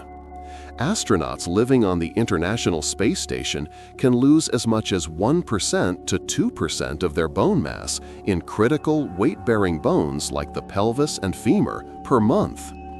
This rate of decay is an accelerated and terrifying mirror of the osteoporosis that affects aging populations on Earth over the course of decades. To combat this, astronauts must follow a punishing daily exercise routine, often for 2 hours a day, using specially designed resistance machines and treadmills to artificially simulate weight-bearing stress. They also take nutritional supplements and undergo regular, detailed bone density scans to monitor the loss. Despite these countermeasures, the problem remains a primary limiting factor for long-duration space missions. A journey to Mars could last for 2 to 3 years, raising grave fears of irreversible skeletal damage and a high risk of debilitating fractures upon return to a gravity environment. Yet this extreme challenge is also an unparalleled research opportunity. By studying the astronauts who sacrifice their bodies to this accelerated aging process, scientists on Earth gain invaluable insights into bone biology, leading to new treatments and preventative strategies for osteoporosis patients.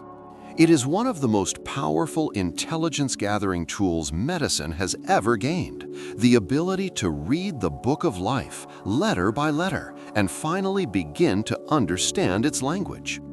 The mapping of the human genome unlocked the door to a new and revolutionary medical philosophy: personalized medicine. For most of its history, medicine operated on a one-size-fits-all model.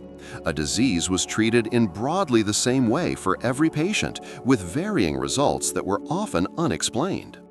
The rise of genetic science is systematically dismantling this paradigm. By analyzing an individual's unique genetic makeup, doctors can move beyond generalized treatments and toward therapies tailored to the patient's specific biology. The applications are already transforming care. In oncology, cancer therapies can now be chosen based on the specific genetic mutations driving a tumor, rather than its location in the body. A lung cancer with a specific mutation might be treated with the same targeted drug as a melanoma with the identical mutation.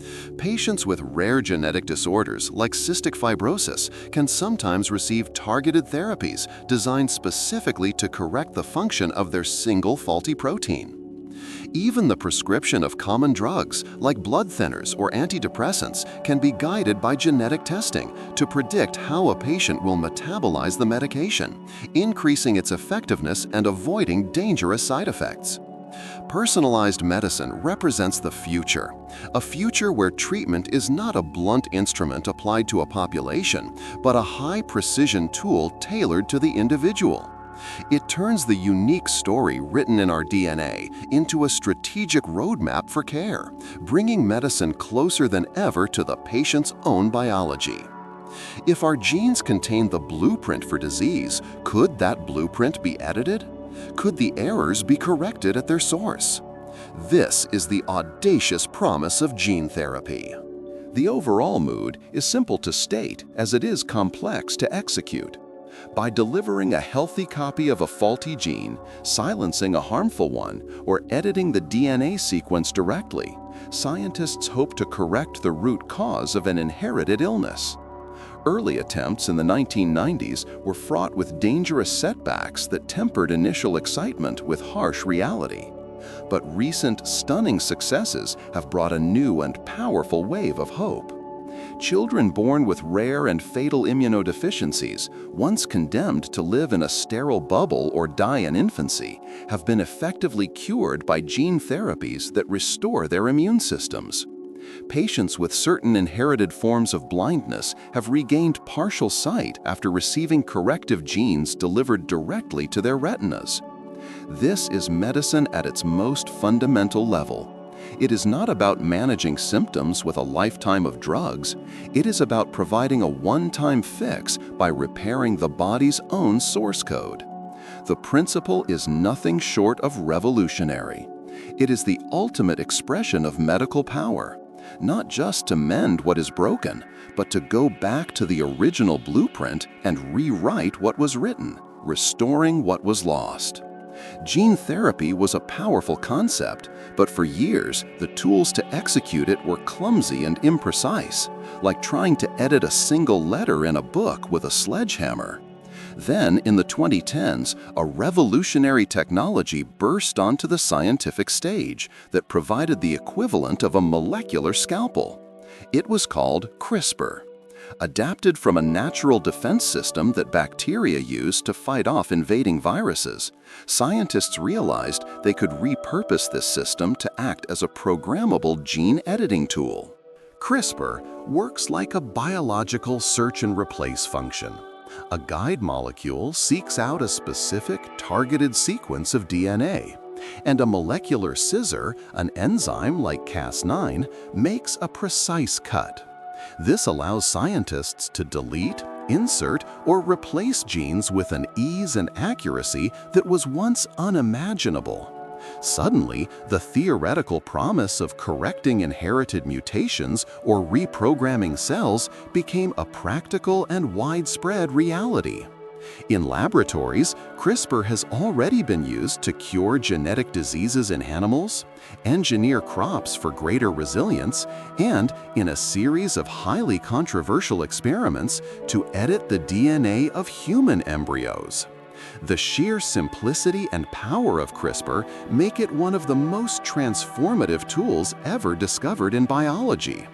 Yet, it also forces humanity to confront profound ethical questions. Where is the line between healing a devastating disease and enhancing human capabilities? Who gets to decide which genetic traits are undesirable? Medicine now holds the power to rewrite the code of life itself, a power with consequences that are still unfolding in ways both profoundly hopeful and deeply unsettling. While CRISPR provided the tool to edit the blueprint of life, another field of biology was focused on harnessing the body's master building blocks, stem cells. These remarkable cells are unique in the biological world because they are undifferentiated. They possess the extraordinary ability to develop into many different types of specialized cells: neurons, heart muscle, blood cells, or skin.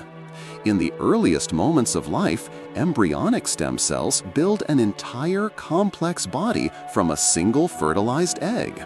In adults, smaller populations of stem cells linger in tissues like bone marrow, skin, and the intestines, acting as a quiet internal repair crew, constantly replenishing and mending damage day after day. Scientists quickly realized the immense therapeutic potential of these cells. If they could be isolated, grown, and guided, they might be used to regrow entire tissues that have been destroyed by disease or injury. The progress has been astounding. In the lab, researchers have successfully coaxed stem cells into forming beating heart muscle, insulin-producing pancreatic cells, and even complex three-dimensional organoids that mimic the early stages of brain development. Clinical trials are now underway around the world, exploring whether stem cell therapies can help repair spinal cord injuries, restore sight to the blind, or heal hearts damaged by a heart attack. The path is not without risks. Controlling their growth is a major challenge, but the potential is staggering.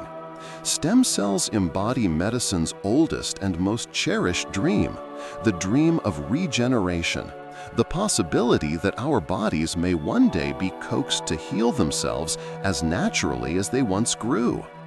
The convergence of gene editing tools like CRISPR and the biological raw material of stem cells has given rise to one of medicine's most ambitious new frontiers, regenerative medicine.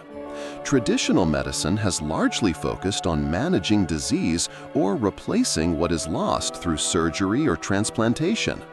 Regenerative medicine seeks something far more profound: to restore damaged tissues and organs to their full original function.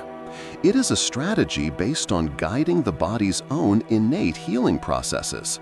Using a powerful combination of stem cells, genetically engineered cells, sophisticated growth factors, and biocompatible scaffolds, researchers aim to create the perfect conditions for the body to rebuild itself from within.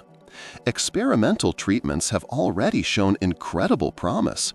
Bioengineers have successfully regenerated skin for severe burn victims, repaired damaged cartilage and arthritic joints, and are even testing methods to restore functional heart muscle after a heart attack. The overall field includes advanced bioengineering, where scientists use 3D printers to build intricate scaffolds that encourage cells to grow into organized, functional tissues. Unlike organ transplants, which require a donor, a lifetime of immunosuppressant drugs, and carry the constant risk of rejection, regenerative therapies hold the promise of personalized repair, built from the patient's own biology. Though still in its early stages, regenerative medicine represents one of the boldest and most exciting fronts in the war against decay and disease. A future where we don't just patch up the body, but empower it to make itself whole again. The grand strategy of regenerative medicine to rebuild the body from within requires not only the right cells, but also the right architecture. Cells in the body do not grow in a flat dish. They grow on a complex three-dimensional scaffolding of tissue. To replicate this, bioengineers have turned to one of the most transformative technologies of the 21st century: 3D printing. Escaping its origins in manufacturing plastic prototypes, 3D bioprinting has entered the realm of biology. Using specialized bioinks, gels made of living cells mixed with supportive biocompatible materials, researchers can now print intricate living scaffolds, layer by painstakingly. They can construct shapes as complex as a human ear, as delicate as a network of blood vessels, or as functional as a patch of skin. These printed scaffolds are not just inert structures. They are active guides that provide the precise architectural cues cells need to grow, organize, and mature into functional three-dimensional tissues that mimic their natural counterparts. The technology is still rapidly developing, but printed cartilage, bone, and liver tissue have already been successfully tested in laboratories. The overall mood, with a warm, friendly tone, fluid and easy to follow, like a light science podcast. Keep your voice clear and coherent, with a gentle intonation that is both intelligent and soothing. Use pauses when necessary. The overall mood should be relaxed, engaging, and comfortable, perfect for bedtime reading and space narration. The tempo should be around 0.80. The ultimate long-term goal is breathtaking: to one day print entire complex organs like kidneys or hearts on demand, a reality that would completely eliminate the desperate global shortage of donor organs. Even now, bioprinting serves a critical function by creating realistic human tissue models for drug testing and disease research, reducing the need for animal experiments. The idea that a machine can assemble living, functional human tissue from a digital blueprint feels like it's from a distant future, but it is happening in laboratories today. Each successfully printed scaffold brings medicine one step closer to a world where replacement parts for the human body can be manufactured with the same precision as parts for a machine. One of the first and most successful applications of this bioengineering approach has been in treating one of the most devastating of all injuries: severe burns. A deep burn destroys not only the surface of the skin, but also its underlying structure and its vital ability to heal itself. For centuries, treatments were limited to excruciatingly painful skin grafts, which were often subject to infection and poor results, especially when the burn covered a large area of the body. In the latter half of the 20th century, scientists began to engineer artificial skin. These are not simple dressings, but sophisticated, multi-layered materials designed to mimic the structure and function of real skin. These synthetic coverings serve multiple critical roles.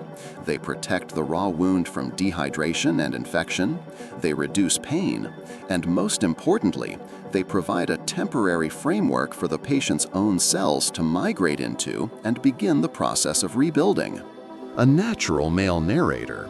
Some of these artificial skins are made from a matrix of collagen and polymers, while others are seeded with the patient's own cultured skin cells to encourage seamless integration with the body. The impact has been revolutionary. Artificial skin has saved countless lives, particularly for patients with massive burns covering a high percentage of their body. Beyond mere survival, it helps to dramatically reduce scarring and restore mobility, offering a chance at a life that is not defined by disfigurement. While it cannot yet replicate the full complexity of natural skin with its sweat glands, hair follicles, and nerves, the progress is extraordinary. What once left survivors permanently scarred and vulnerable now offers the profound hope of healing and renewal. The success of engineered tissues like artificial skin has fueled the ultimate ambition of regenerative medicine to create fully functional, complex, lab-grown organs. The shortage of donor organs is one of the greatest and most tragic challenges in modern medicine. Every year, thousands of people die while waiting for a life-saving transplant. To solve this crisis, scientists around the world are pursuing multiple strategies to grow organs in the laboratory. One promising approach involves taking an organ from an animal, like a pig, and using a series of detergents to gently wash away all of its native cells, a process called decellularization. What remains is a pale, ghostly white scaffold made of collagen and other structural proteins, possessing the perfect, intricate architecture of the original organ. This natural framework is then recellularized by seeding it with the patient's own stem cells, which are guided by the scaffold to grow and differentiate into a new, functioning organ. Researchers have already used this technique to cultivate bladders, tracheas, and blood vessels that have been successfully implanted into patients. More complex organs like hearts, lungs, and livers are still in development, but progress is steady and relentless. A future where custom-grown organs are available on demand would completely redefine the field of transplantation. No longer would patients wait in desperate uncertainty for a matching donor. Healing could be built, cell by cell, in the laboratory. For much of the 20th century, the war on cancer was a brutal campaign of attrition, fought with the equivalent of scorched earth tactics. Chemotherapy and radiation were blunt instruments that battered every rapidly dividing cell in the body, cancerous or not, often causing devastating collateral damage. But a new, more intelligent strategy was emerging, one based not on poisoning the enemy, but on awakening the body's own powerful defense forces. Cancer's most cunning trick is its ability to evade the immune system, to disguise itself as self and hide from the body's watchful sentinels. Cancer immunotherapy is a revolutionary approach that seeks to strip away this disguise and teach the body's defenses to recognize and destroy malignant cells. One of the most successful methods uses drugs called checkpoint inhibitors. These drugs effectively remove the molecular brakes that cancer cells activate to shut down approaching immune cells, thereby unleashing a full-scale attack.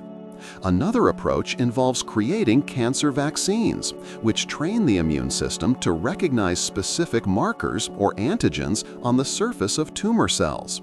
Perhaps the most striking of all is CAR T-cell therapy, a process in which a patient's own T cells, a type of immune cell, are extracted, genetically engineered in a lab to hunt down a specific cancer, and then infused back into the body as a living drug.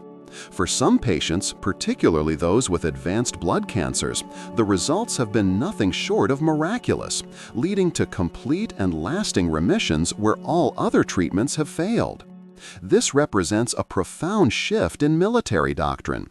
Instead of relying on external chemical weapons, we are now learning to enlist, train, and deploy the most powerful and precise army that exists, the one already inside us. Building on this strategy of targeted warfare, another class of biotechnology has provided medicine with the equivalent of precision-guided munitions, monoclonal antibodies. Antibodies are the immune system's natural smart weapons, proteins meticulously designed to identify and lock on to a single, specific target, whether it's a virus, a bacterium, or a toxin. In the 1970s, scientists Georges Kohler and Cesar Milstein developed a technique to produce vast quantities of identical monoclonal antibodies, each one a perfect copy of a single antibody highly specific to one target. This breakthrough, which earned them the Nobel Prize, turned these natural defenders into powerful therapeutic tools. In modern medicine, monoclonal antibodies are used to treat a vast range of diseases. In oncology, they can be designed to block the specific growth signals that tumors use to proliferate, or to mark cancer cells for destruction by the immune system. In immunology, they can neutralize the proteins that cause the inflammation of autoimmune diseases like rheumatoid arthritis or Crohn's disease. They can even be used to neutralize viruses, providing a powerful defense against infections. Beyond therapy, they are the key component in countless diagnostic tools, from sophisticated lab tests to the simple, everyday magic of a home pregnancy test. Though complex and expensive to produce, they represent one of the most successful biotechnologies ever developed. By mimicking the immune system's own natural precision with laboratory control, monoclonal antibodies have transformed medicine, allowing us to strike at disease with a specificity that was previously impossible. The ability to manipulate the body's own biological processes reached its most dramatic and globally significant expression during the COVID-19 pandemic. The hero of that crisis was a technology that, to many, seemed to appear overnight, but had in fact been in development for decades: mRNA vaccines. The central dogma of biology is that DNA's genetic code is transcribed into a temporary message, messenger RNA or mRNA, which cells then use as a template to build proteins. Scientists realized that if they could create their own synthetic mRNA, they could deliver a specific set of instructions to the body's cells. For a vaccine, the strategy was brilliant. Deliver an mRNA sequence that codes for a single harmless piece of a virus, like the spike protein of the coronavirus. The body's own cells would then read these instructions, produce the viral protein for a short time, and display it to the immune system. This would trigger a powerful targeted immune response, creating antibodies and memory cells, all without ever exposing the person to the actual virus. Early attempts in the 1990s faced major hurdles. The synthetic mRNA was unstable and provoked unwanted inflammatory reactions. But years of persistent, often underfunded research solved these problems, developing methods to stabilize the molecules and package them in tiny, protective lipid nanoparticles. When the COVID-19 crisis hit, the groundwork had already been laid. The result was the fastest vaccine development timeline in human history, an unprecedented achievement that saved millions of lives. The success of mRNA is a paradigm shift, treating a vaccine not as a weakened virus, but as a piece of biological software, a simple update that can be rapidly designed and deployed to teach our bodies how to defeat a new enemy. The sudden global crisis of the COVID-19 pandemic acted as a crucible, a planetary-scale stress test that pushed the entire infrastructure of medicine, science, and public health into overdrive. The results were nothing short of astonishing. Traditional vaccine development, from initial research to public distribution, often took a decade or more. During the pandemic, this timeline was compressed into less than a year. This unprecedented acceleration was not the result of cutting corners on safety, but rather the culmination of years of prior research and a massive global convergence of resources and political will. Scientists were not starting from scratch. They leveraged decades of prior research on other coronaviruses like SARS and MERS, and the long-simmering revolution in mRNA and other platform technologies. The pandemic transformed not only the speed of research, but also the entire process of medical innovation. Clinical trials were run with unparalleled efficiency, enrolling tens of thousands of volunteers in record time. Data was shared between academic institutions, corporations, and governments with a new and urgent sense of transparency. Manufacturing capabilities were scaled up at a staggering rate, even before final trial results were in, a massive financial gamble underwritten by governments. The urgency of the moment fostered new collaborations and broke down old silos.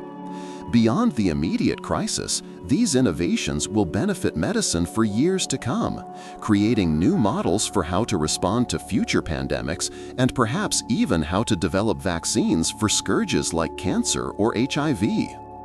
The pandemic was a time of immense loss and global upheaval, but it was also a moment of stunning scientific progress. In the face of a common enemy, the global medical community achieved decades of progress in a matter of months, showing what humanity can accomplish when knowledge, resources, and necessity align. While mRNA vaccines captured the headlines during the pandemic, another powerful and innovative vaccine platform was deployed alongside them, demonstrating the depth of our new technological arsenal. Not all modern vaccines rely on delivering genetic instructions via lipid nanoparticles. Some are built on viral vectors. This ingenious approach uses a harmless, modified virus, often an adenovirus, which typically causes the common cold, as a delivery vehicle, a biological Trojan horse. Scientists remove the adenovirus's own reproductive genes to render it harmless, and then insert the genetic instructions for a key protein from the target pathogen, such as the spike protein of the coronavirus. This engineered vector virus can then be injected into the body. It efficiently enters human cells and uses them to produce the target protein, thereby stimulating a robust and lasting immune response without ever causing disease. This method was successfully employed in several widely used COVID-19 vaccines, as well as in the groundbreaking vaccine against Ebola. Viral vectors are versatile, relatively stable, and capable of generating strong, multifaceted immune responses. Scientists are now actively exploring their use for developing personalized cancer vaccines and even as a delivery mechanism for certain gene therapies. The concept is a brilliant example of turning nature's own weapons against itself. By taming a common virus, medicine has found a way to transform one of nature's most efficient parasites into a powerful ally, rewriting its biological role from that of a destroyer to a protector. While antibiotics revolutionized the fight against bacteria, viruses proved to be a far more cunning and difficult enemy. These submicroscopic agents are the ultimate parasites. They carry little more than genetic code and hijack our own cells, turning them into factories for their own replication. This intimate integration makes them incredibly difficult to target without causing severe damage to the host, a case of the enemy hiding among civilians. For decades, developing effective antiviral drugs seemed like an impossible challenge. The first breakthrough came in 1963 with the approval of idoxuridine, a drug found to be active against the herpes simplex virus, HSV, though its toxicity limited it to topical use. Many early discoveries were similarly accidental, often emerging from cancer research programs aiming to halt cell division. The overall mood was immense. Viruses mutate rapidly, can lie dormant for years, and lack the cellular structures that antibiotics so effectively target. The development of antivirals required a profound shift in strategy, moving from the blunt force approach of antibiotics to a new kind of molecular warfare. It demanded that scientists first undertake a massive intelligence-gathering operation to painstakingly map every step of a virus's life cycle, searching for a unique enzyme or process that could be targeted with a precisely designed chemical lockpick. A major victory in this new war came in the 1970s with the development of acyclovir, an antiviral agent that revolutionized the treatment of herpes viruses. Acyclovir is a masterpiece of biochemical engineering, a smart bomb that is only activated inside infected cells. The drug is a nucleoside analog, meaning it mimics one of the natural building blocks of DNA. When acyclovir enters a human cell, it remains inert and harmless. However, in a cell infected with a herpes virus, a specific viral enzyme called thymidine kinase recognizes the drug and activates it. Once activated, the host cell's own enzymes convert the drug into its final weaponized form. This active form then potently inhibits the viral DNA polymerase, the crucial enzyme the virus uses to copy its own genetic code, thereby halting replication. This brilliant mechanism, where the virus is tricked into arming the very weapon of its own destruction, made acyclovir remarkably effective and non-toxic to healthy cells. It transformed the treatment of herpes, chickenpox, and shingles, reducing symptoms and speeding recovery. The success of acyclovir was a critical proof of concept. It demonstrated that viruses were not invincible, that their unique biochemical machinery had vulnerabilities that could be exploited. From this single breakthrough, an entire class of targeted therapies grew. The overall mood of the 20th century was more terrifying than the one that emerged in the early 1980s, HIV, the human immunodeficiency virus. At first, it was an unstoppable phantom, a mysterious plague that destroyed the immune system, leaving patients vulnerable to infections and cancers that quickly became fatal. Entire communities were devastated by fear and loss. The first glimmer of hope came in 1987 with the approval of AZT, zidovudine, the first antiretroviral drug. Originally a failed cancer drug from the 1960s, AZT was found to inhibit reverse transcriptase, a key enzyme HIV uses to insert its genetic code into human cells. But the virus fought back, rapidly mutating to become resistant to this single line of attack. The true turning point came in the mid-1990s with the arrival of new classes of drugs like protease inhibitors and the strategy of highly active antiretroviral therapy. Instead of attacking the virus with a single drug, doctors used a cocktail of 3 or more drugs that targeted different stages of the virus's life cycle simultaneously.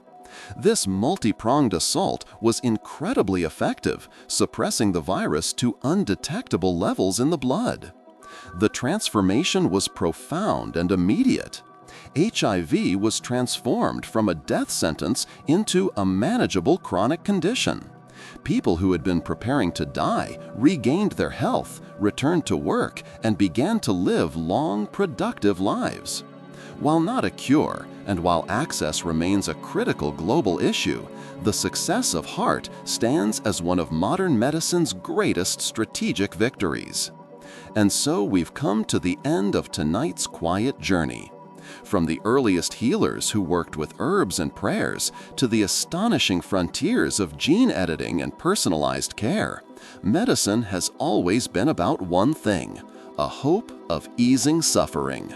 A natural male narrator voice with a warm, friendly tone. Speak at a moderate, conversational pace, fluid and easy to follow, like a light science podcast. Keep your voice clear and coherent, with a gentle intonation that is both intelligent and soothing. Use pauses when necessary. The overall mood is relaxed, engaging, and comfortable, perfect for bedtime reading and space narration. The tempo should be around 0.80. It is a story of curiosity and courage, of experiments that sometimes failed, and of breakthroughs that changed everything. As you drift here at the edge of sleep, imagine the long thread of humanity's effort to heal. Picture an ancient physician grinding leaves into a poultice. Picture a modern researcher peering into the spirals of DNA.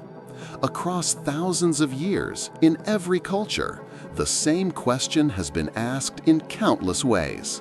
How can we help? How can we give one more day, one more chance, one more breath? Medicine is never perfect. It has stumbled and it has learned.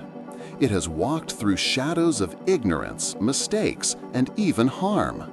Yet it is always carried forward by the belief that tomorrow could be better. That belief is what makes it so profoundly human. A willingness to face illness with knowledge, compassion, and persistence, even when answers seem far away. Tonight, let those stories be gentle companions. Let the wonder of discovery, the persistence of science, and the kindness of healers through history settle around you like a blanket. You don't need to hold on to any one detail. You don't need to remember every name or every moment. The important thing is the feeling, the reminder that through all the noise of the world, there are people everywhere working to make it a little more bearable, a little more hopeful, a little more alive. If these explorations brought you a measure of peace or gave you a way to unwind at the end of your day, we'd love for you to like and subscribe to the channel. And if you feel like sharing, you can leave a comment as well. It helps others find their way here too, one sleepy soul at a time. A natural male narrator voice with a warm, friendly tone. Let your breath slow. Let your thoughts drift like clouds across a quiet sky. Sleep will come in its own time, gently, the way healing itself often does. Good night.